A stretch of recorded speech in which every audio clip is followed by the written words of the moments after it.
Hello everyone, welcome back to the channel. हम chapter number 13 हमारा चल रहा था अभी तक, ठीक है। प्लांट लेआउट जो बिजनेस ऑर्गेनाइजेशन का चैप्टर है।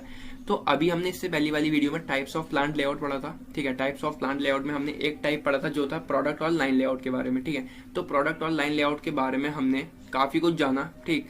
अब बारी है सेकंड टाइप की, जिसका नाम है प्रोसेस और फंक्शनल लेआउट। तो इस वीडियो में हम इसको करने वाले हैं।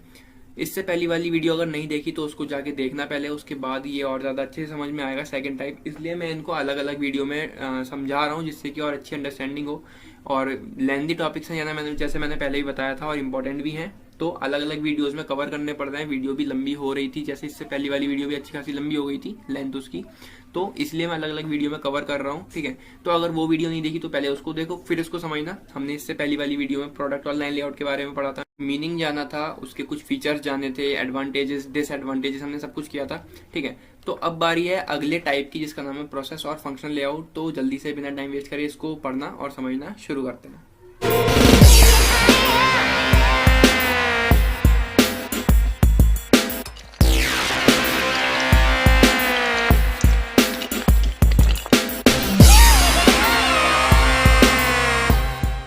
टॉपिक आता है प्रोसेस लेआउट, जिसको हम फंक्शनल लेआउट भी बोल सकते हैं दूसरे शब्दों में, ठीक है। या फिर कह लो इसका दूसरा नाम, इसका निकनेम, इसका कुछ भी नेम बोल लो, ठीक है। फिलहाल हम इसको प्रोसेस लेआउट के नाम से ही पढ़ेंगे, वरना कंफ्यूजन हो जाएगी। तो इसको पढ़ते हैं पहले। In this type of layout all machines that perform a similar function और टास्क आर ग्रुप्ड टुगेदर। जितने भी ऐसी मशीन्स होती हैं इस लेआउट में क्या होता है, जितनी भी ऐसी मशीन्स होती हैं जो सिमिलर फंक्शन करती हैं, सिमिलर टास्क करती हैं, या फिर आसान शब्दों का वो जो सिमिलर मतलब एक जैसा काम करती हैं, उनको एक तरह से ग्रुप किया जाता है, ठीक है। मतलब एक सेक्शन में उनको ग्रुप कर दिया जाता है, उन सारी मशीन्स को एक तरफ रख दिया जाता है, ठीक है। In a machine shop the lathes perform a similar function and are located together in one section. एक सेक्शन में वो सारी मशीन्स रख दी जाती हैं जो सिमिलर फंक्शन करती हैं या फिर एक जैसा काम करती हैं। The grinders are in other section of the shop. Equipment that perform a similar process group together. वही चीज घूम फिर के आ रही है। जो ग्राइंडर्स होते हैं उनको एक सेक्शन में रख दिया जाता है, अगर हम एक लेआउट की बात करें, वहाँ मशीन्स की बात करें, ठीक है।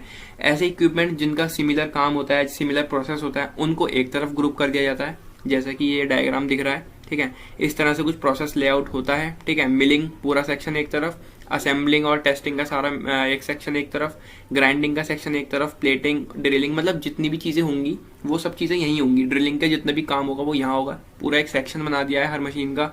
जितनी भी मशीन सिमिलर वर्क करेंगी उनका एक सेक्शन अलग से बन गया है इस प्रोसेस लेआउट में, ठीक है। Process layout is suitable when different products are produced in lots or batches. Process layout की जरूरत तब पड़ती है, या फिर ये उन चीजों के लिए सही होता है, उन जगहों के लिए सही होता है जहाँ पे अलग अलग तरह के प्रोडक्ट्स बनते हैं, ठीक है। यहाँ पे इन्होंने एग्जाम्पल भी दिया। Ideal for service organisation such as bank में ये प्रोसेस लेआउट काम करता है, सुटेबल है बैंक के लिए, हॉस्पिटल्स के लिए, कार सर्विस स्टेशन के लिए और एटसेट्रा, ठीक है। बैंक में कैसे, ठीक, यहाँ पे इन्होंने थोड़ा एग्जाम्पल देके समझाया है। In a bank the loan officers are in one area, ठीक है। बैंक में जो लोन ऑफिसर्स होते हैं वो एक एरिया में होते हैं। The credit card people occupy another area. जो क्रेडिट कार्ड पीपल होते हैं वो उनका एक अलग एरिया होता है, ठीक है। The locker service people choose another space and the manager is another cabin. तो अलग अलग उन्होंने सेक्शंस बांट रखे हैं, बहुत सारे लोग आएंगे, सबका एक अलग काम होगा, ठीक है। तो जिन जिन लोगों का सिमिलर काम होगा वो एक पर्टिकुलर सेक्शन में जाएंगे, ठीक है। किसी का क्रेडिट कार्ड से रिलेटेड कुछ काम होगा, अलग अलग लोगों का क्रेडिट कार्ड से लेके कुछ रिलेटेड काम होगा, तो वो कहाँ जाएंगे, क्रेडिट कार्ड वाले सेक्शन में जाएंगे। उसी तरह से मशीन वाले अगर हम कंपेयर करें मशीन में, तो जो भी ग्राइंडिंग का काम होगा, ठीक है, वो ग्राइंडिंग वाले सेक्शन में होगा। मिलिंग का काम होगा वो इधर होगा। हॉस्पिटल में भी यही होता है, हम जितनी भी ट्रांजैक्शन वगैरह होती है, हम कुछ दवाइयाँ लेने जाते हैं हॉस्पिटल में, ठीक है। किसी कोई हमने रिपोर्ट एक्सरे कुछ करवाया तो उसके भी हम पैसे देने जाएंगे, तो सारी जो भी बिलिंग होगी वो एक सेक्शन में होगी, ठीक है, एक पर्टिकुलर सेक्शन में होगी। तो ये सारे होते हैं प्रोसेस लेआउट, ठीक है। जो भी एक सिमिलर वर्क वाली चीज होती है, कोई मशीन हो गई या कुछ भी हो गया सिमिलर वर्क जो कर रहा है, उसको हम ग्रुप कर देते हैं। आसान शब्दों में इतना समझो बस, ठीक है। मेन चीज जो तुम्हें समझनी है वो यह है कि in this type of layout all machines that perform a similar function. जो भी मशीन सिमिलर काम करती हैं, कुछ भी एक जैसा काम करती है, उनको ग्रुप कर दिया जाता है एक साथ, ठीक है। तो ये था मीनिंग प्रोसेस लेआउट का। आगे बढ़ते हैं। नेक्स्ट हमारा एडवांटेजेस ऑफ प्रोसेस लेआउट, ठीक है। प्रोसेस लेआउट के क्या फायदे होते हैं वो इसमें जानेंगे। फर्स्ट है लोअर कैपिटल इन्वेस्टमेंट। जो कैपिटल इन्वेस्टमेंट होती है वो कम होती है। क्यों? Lower capital investment is required in machines and equipments etcetera as they can be utilise fully and there would be minimum possible duplication. ये जो है पूरी तरह से यूटिलाइज हो जाते हैं, ठीक है, और ये यहाँ बहुत ज़्यादा कम पॉसिबिलिटी होती है डुप्लीकेशन की, मतलब एक ही मशीन हमें बार बार नहीं लगानी है, वही जो एक काम करेगी मशीन वही सारे काम देखेगी, एक सिमिलर जो भी टास्क होंगे वो अकेले कर लेगी मशीन, यहाँ कोई डुप्लीकेशन वर्क नहीं होता है और वो पूरी तरह से यूटिलाइज हो जाती है। ठीक है, जो भी मशीन्स होती हैं और सारे इक्विपमेंट्स होते हैं वो अच्छे से यूटिलाइज हो जाते हैं पूरी तरह से। ठीक है, तो यहाँ पे कैपिटल इन्वेस्टमेंट हमारी ज़्यादा नहीं लगती है, कैपिटल इन्वेस्टमेंट कम रहती है। ठीक, फर्स्ट एडवांटेज हमारी रहती है ये। सेकंड हमारा more flexibility, it ensures greater flexibility and any change in operations or the sequence of operations would be not require change in layout itself. हमने पहले पढ़ा था लेआउट में ही किसी में, या तो इससे पहले वाले पार्ट में या फिर प्लांट लेआउट के किसी पार्ट में हमने पढ़ा था कि वहाँ फ्लेक्सिबिलिटी ज़्यादा नहीं होती है, लेकिन प्रोसेस लेआउट की अगर हम बात करें तो यहाँ पे फ्लेक्सिबिलिटी ज़्यादा होती है। क्यों? ये अपने आप को इतना फ्लेक्सिबल करता है कि अगर कुछ भी चेंज करते हैं हम, अगर लेआउट वगैरह, अगर हमें अपनी प्रोडक्शन वगैरह चेंज करनी है तो हमें लेआउट को चेंज नहीं करना पड़ेगा, हमें ज़्यादा उसमें परेशानियां नहीं झेलनी पड़ेंगी। ठीक है, तो यहाँ पे इतनी फ्लेक्सिबिलिटी होती है। अगर हमें प्रोडक्शन बढ़ानी है तो हमें यहाँ पे लेआउट चेंज ना करके हम वहाँ पे अपने आप उसको प्रोडक्शन को बढ़ा सकते हैं। ठीक है, would not require any change in layout itself, वही चीज लिखिए। it also ensures flexibility in planning production, जो हमारी प्रोडक्शन में प्लानिंग हो रही है उसको भी इंश्योर करता है, उसमें भी ये इतना फ्लेक्सिबल है। ठीक है, तो यहाँ पे फ्लेक्सिबिलिटी भी ज़्यादा होती है प्रोसेस लेआउट में। आगे बढ़ते हैं। स्कोप फॉर एक्सपेंशन, उसको और ज़्यादा एक्सपेंड करने में हमारे पास स्कोप रहता है। It ensures scope for expansion in production as the capacities of each line of product can be easily increased without much difficulty and without heavy involvement of cost। तो यहाँ पे बिना किसी परेशानी के, बिना किसी ज़्यादा कॉस्ट के इन्वॉल्व हुए यहाँ पे हम प्रोडक्शन की कैपेसिटी को बढ़ा सकते हैं। ठीक है, और ज़्यादा एक्सपेंड कर सकते हैं। अगर डिमांड हमारे पास सडनली ज़्यादा आ गई है तो हम प्रोडक्शन को और ज़्यादा बढ़ा सकते हैं बिना कोई ज़्यादा कॉस्ट लगाए। ठीक है, at ensure scope for expansion in production, ये हमने पढ़ लिया है। As the capacities of each line of product can be easily increase, जो हम कैपेसिटी है प्रोडक्शन की वो आराम से बढ़ा सकते हैं, क्योंकि एक मशीन है वो सिमिलर टास्क परफॉर्म कर रही है तो कोई ऐसा बर्डन नहीं है उसके पास। ठीक है, जो भी काम होगा वो आराम से बढ़ा सकते हैं उसको। ठीक है, बिना कोई कॉस्ट उसमें इन्वॉल्व करे। मैं एक ही बात दोबारा बोल रहा हूँ, उसके लिए सॉरी, पर समझ आ गया होगा। स्कोप फॉर एक्सपेंशन इसका एक थर्ड एडवांटेज है। फोर्थ पॉइंट हमारा इसमें आता है लेस वर्क स्टॉपेज, यहाँ पे जो वर्क रुकने का डर रहता है वो कम रहता है। ठीक है, मतलब काम रुकेगा नहीं। अनलाइक प्रोडक्ट लेआउट में हमने पढ़ा था, इसलिए मैंने कहा कि पहले प्रोडक्ट लेआउट पढ़ लो। ठीक है, और उससे पहले भी हमने जो प्लांट लेआउट के फायदे, नुकसान, फीचर्स जो हमने पढ़ा था वो सब, जो भी मतलब इससे पहले जो 3 वीडियोस आ गई हैं पहले उनको देखो, उसके बाद अगर ये वाली वीडियो देखते हो तो और ज्यादा अच्छे से आपको ये समझ आएगा। ठीक है, इसलिए मैं कह रहा हूँ बार बार कि उन वाली वीडियोस को पहले देखना इसको देखने से पहले। तो आगे इसमें लिखा है unlike product layout if a machine fails और ब्रेक्स, प्रोडक्ट लेआउट की तरह अगर इसमें भी मशीन कोई खराब हो जाती है या काम करना बंद कर देती है, it would not seriously disrupt the production schedule, तो इससे क्या होगा, प्रोडक्शन पर कोई फर्क नहीं पड़ेगा। प्रोडक्ट लेआउट में क्या था, मशीन एक सीक्वेंस में लगी थी, एक लाइन में लगी हुई थी, अगर एक मशीन रुक गई तो वहाँ सारा काम रुक जाएगा। लेकिन यहाँ पर क्या है, अलग अलग मशीन है, अलग अलग सेक्शंस बटे हुए हैं, सिमिलर काम करने वाली मशीन को एक तरफ रख दिया है। ठीक है, तो यहाँ पे प्रोडक्शन पर कोई भी फर्क नहीं पड़ेगा, कोई भी उसमें रुकावट नहीं आएगी काम में। If there is any break down in one machine unit the work can easily be transfer to the other machine unit, अगर कोई एक मशीन में कुछ दिक्कत होती है तो वो वर्क जो है ट्रांसफर कर दिया जाएगा दूसरी मशीन यूनिट में। ठीक है, तो यहाँ पे वर्क स्टॉपेज जो होता है वो कम होता है, नहीं हो पाता मतलब ज्यादा वर्क स्टॉपेज। प्रोडक्ट लेआउट में ये था कि अगर तीनों मशीन लाइन में लगी हुई है, अगर 3 में से कोई एक मशीन भी खराब हो गई तो सारा वर्क रुक जाएगा। अगर 15 मशीन भी लाइन से लगी हुई है प्रोडक्ट लेआउट में तो 15 में से 2 या 1 भी खराब हुई तो सारा वर्क वहीं रुक जाएगा। ठीक है, प्रोसेस लेआउट में ऐसा नहीं होता है, इसलिए इसको एक फायदा हम कह सकते हैं, यहाँ पे वर्क स्टॉपेज बहुत कम रहता है। फैसिलिटेट्स ट्रेनिंग ऑफ वर्कर्स की ट्रेनिंग भी इसमें होती है, फैसिलिटेट करता है वर्कर्स की ट्रेनिंग को।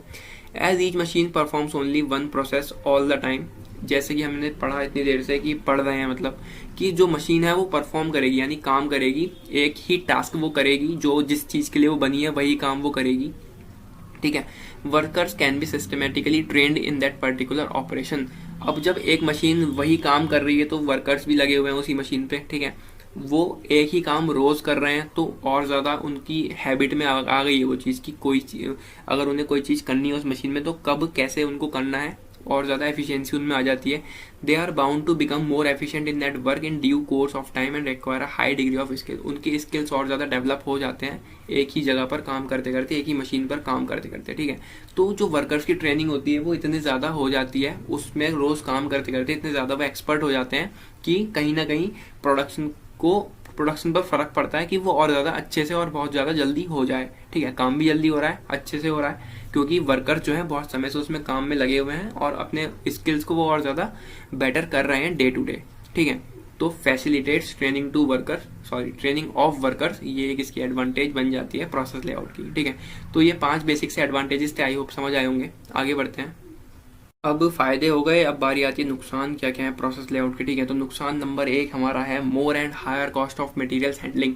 जो भी मटेरियल हैंडल करना होता है उसमें हमारी उसमें ज़्यादा कॉस्ट लगती है। ठीक है, जो भी मटेरियल बन के आया है, जो भी मटेरियल मशीन के अंदर जा रहा है बनने के लिए, उसमें उसको हैंडल करने की कॉस्ट ज़्यादा लगती है। क्यों? As the material has to be moved from one department to another, there is need for more material handling.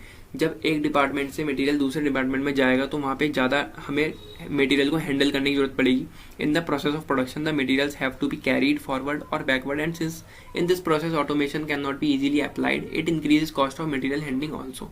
तो यहाँ पे ऑटोमेशन नहीं हो पाएगा, मतलब कि अपने आप चली जाए चीज़। प्रोडक्ट लेआउट में क्या था, एक मशीन से निकल के सामान दूसरी मशीन में जा रहा था, दूसरे से तीसरे में जा रहा था, लेकिन यहाँ पे तो अलग अलग सेक्शन बटे हुए हैं उसके। ठीक है, अगर एक मशीन में अलग अलग तरह के प्रोडक्ट में कुछ काम हुआ है, एक मशीन ने अलग टास्क करे हैं, ठीक है, मतलब सिमिलर टास्क जो वो कर रही है, तो वहाँ से प्रोडक्ट उठा के दूसरे सेक्शन में हमें लेके जाना है, तो वहाँ पे कोई ऑटोमेशन नहीं होगा, वो प्रोडक्ट अपने आप नहीं जाएगा, वो मटेरियल अपने आप मूव नहीं होगा उस मशीन के अंदर। ठीक है, हमें लेके जाना पड़ेगा, तो वहाँ पे हमारी कॉस्ट लगेगी। ठीक, तो उस मटेरियल को हैंडल करने में हमारी जो कॉस्ट लगेगी वो थोड़ी ज़्यादा हो जाती है। इस वजह से एक ये डिसएडवांटेज बन जाता है प्रोसेस लेआउट में। ठीक है, सेकंड पॉइंट इसमें आता है higher skilled labour and labour cost. Higher skilled labour मतलब हमें जो लेबर चाहिए वो स्किल्ड होनी चाहिए, बहुत ज़्यादा उनमें गुण होने चाहिए भाई।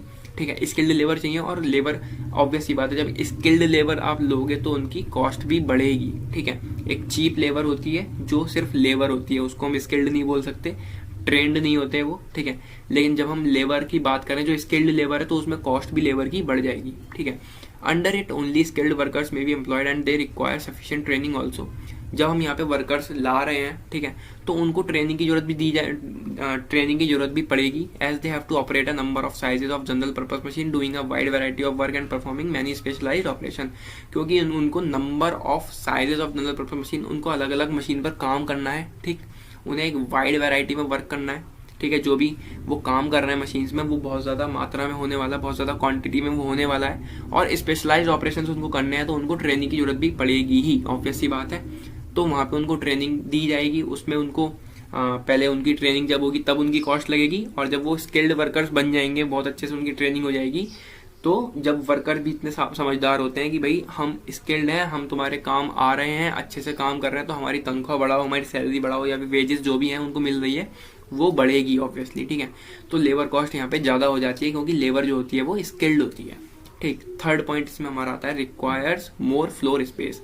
मोर फ्लोर स्पेस मतलब उनको ज़्यादा जगह चाहिए। क्यों? As materials and parts accumulate in the departments where they are manufactured, more floor space is required for temporary storage. ठीक है, एक मशीन एक सेक्शन में कुछ मटेरियल डाला गया, वो बना, ठीक है, उसको रखने के लिए भी जगह चाहिए होगी, एकदम से वो दूसरी जगह नहीं जाएगा। कहीं कुछ कुछ चीज़ें ऐसी होती हैं जो एकदम से वो सामान उधर नहीं जाएगा दूसरी मशीन में। ठीक है, रखने के लिए भी जगह चाहिए होती है, और अलग अलग सेक्शन बने हैं, तो उसमें भी हमें ऑब्वियस ही बात है फ्लोर जो है हमारे पास बड़ा होना चाहिए, जो साइज है फ्लोर का, जो जगह है हमारे पास वो बड़ी होनी चाहिए। ठीक है, more space between work station is also needed due to storage and inspection. ज़्यादा से ज़्यादा हमें वर्क स्टेशन चाहिए, मतलब ज़्यादा स्पेस चाहिए, क्योंकि वहाँ पे हमें स्टोरेज की जरूरत भी पड़ेगी, और उसको इंस्पेक्शन के लिए भी हमें स्पेस चाहिए। जब वहाँ पे हम चेक करने जाएंगे सामान, हम नहीं करेंगे, जो भी वहाँ बैठा होगा इंस्पेक्शन के लिए वो सामान चेक करेगा। ठीक है, तो वहाँ पे उसको स्पेस चाहिए होगा। ठीक है, एक बंद कमरे में सामान रखा है, तो वहाँ पे उसको इंस्पेक्शन वो सही से नहीं कर पाएगा, चेक नहीं कर पाएगा इंसान, तो यहाँ पे हमें फ्लोर स्पेस ज़्यादा से ज़्यादा चाहिए होगा। ठीक है, तो एक ये डिसएडवांटेज इसका बन जाता है। फोर्थ इसकी कमी है रिक्वायर्स मोर प्रोडक्शन टाइम। जो प्रोडक्शन का टाइम है उसमें ज़्यादा समय इसको चाहिए होता है। ठीक है, the total processing time in process layout is greater than that required for processing the same work in product layout. Product layout में जो है काम जल्दी हो रहा था, क्योंकि एक मशीन से निकल के सामान दूसरी मशीन में अपने आप जा रहा था और बन के निकल रहा था, वो हमें कुछ नहीं करना था, उसमें पूरा ऑटोमेशन था सब कुछ। लेकिन अगर हम प्रोडक्ट लेआउट से कंपेयर करें तो यहाँ पे प्रोडक्शन टाइम जो है ज़्यादा लग रहा है हमारा। ठीक है, प्रोडक्ट को बनने में समय ज़्यादा लग रहा है अगर हम प्रोडक्ट लेआउट से कंपेयर करें तो। This is so because parts and materials remain in one of the department for some time and hence volume of production is low. क्योंकि कुछ जो मटेरियल हमने डाला है वो एक मशीन में बना, मतलब कुछ भी हुआ, ठीक है, वो उसमें से निकला, फिर वो जाएगा, हम लेके जाएंगे उसको दूसरे सेक्शन तक, तो उसमें थोड़ा टाइम लगता है। ठीक है, कभी कभी वो रखा भी रह जाता है, कुछ देर रखा ही रह जाता है, हम दूसरी जगह नहीं लेके जा पाते, दूसरे सेक्शन में उसको नहीं लेके जा पाते, तो यहाँ पे प्रोडक्शन जो होती है हमारी वो भी लो हो जाती है और प्रोडक्शन में टाइम लगता है वो ज़्यादा लगता है। ठीक है, वॉल्यूम ऑफ प्रोडक्शन कम हो जाती है और जो टाइम लगता है प्रोडक्शन में वो ज़्यादा लग जाता है, तो ये एक डिसएडवांटेज है प्रोसेस लेआउट की। ठीक है, फिफ्थ पॉइंट इसमें हमारा आता है raises clerical and inspection work. Product layout में क्लैरिकल और इंस्पेक्शन वर्क नहीं था उतना, ठीक है, लेकिन इसमें है। Inspection and recording is needed before the work goes to next operation in other department. एक डिपार्टमेंट में कुछ काम हुआ, ठीक है, मशीन्स में, जब वो सामान दूसरे डिपार्टमेंट में जाएगा तो उससे पहले वहाँ पे उनको इंस्पेक्शन करना पड़ेगा, पूरी उनकी रिस्पॉन्सिबिलिटी बनती है कि वो क्वालिटी और क्वांटिटी सब कुछ चेक करें, तब वो दूसरे डिपार्टमेंट में सौंपें वो काम। ठीक है, एक प्रोडक्ट पहले सेक्शन में कुछ बन चुका है, ठीक है, फिर वो वहाँ से पूरा इंस्पेक्शन होगा, उसका सब कुछ चेक करेंगे वो, उसके बाद दूसरे सेक्शन के लिए वो उसको भेजेंगे कि दूसरे सेक्शन में जाके और आगे का इसका प्रोसेस हो। This increases clerical and inspection work resulting in a greater cost. तो यहाँ पे जो है अल्टीमेटली क्या बंद होता है, कॉस्ट जो है ज़्यादा लग जाती है। किस वजह से? क्योंकि यहाँ पे क्लैरिकल और इंस्पेक्शन वर्क होता है। ठीक है, तो ये एक नुकसान है या फिर कहो डिसएडवांटेज है प्रोसेस लेआउट का, जबकि प्रोडक्ट लेआउट में ऐसा कुछ नहीं था।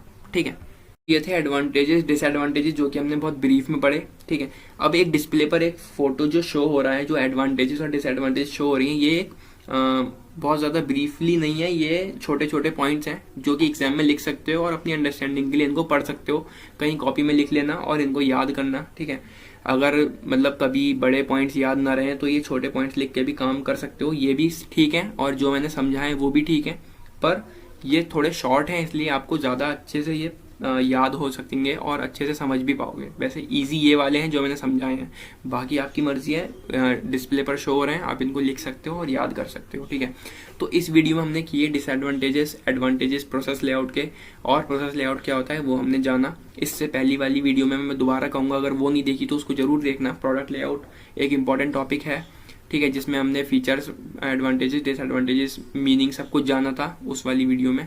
तो हमारे अभी तक टाइप्स ऑफ प्लांट लेआउट की अगर हम बात करें तो प्रोडक्ट लेआउट हमारा हो चुका है, प्रोसेस और फंक्शनल लेआउट भी हमारा हो चुका है, फिक्स्ड पोजीशन लेआउट बचा है अभी और ग्रुप लेआउट बचा है। तो टाइप्स में हमारे 2 टाइप्स हो गए हैं और 2 टाइप्स रह गए हैं। इससे पहले भी 3 वीडियो आ चुकी हैं, इस वाली वीडियो से पहले उन 3 वीडियो को देखोगे अगर, और उसके बाद इस वीडियो को देखोगे तो और ज़्यादा अच्छे से चीज़ समझ में आएंगी। ठीक है, तो कुल मिला के इस चैप्टर की हमारे पास 4 वीडियोज़ आ चुकी हैं।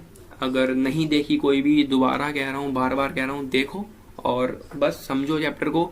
मिलते हैं अगली वीडियो में, till then take care and bye bye.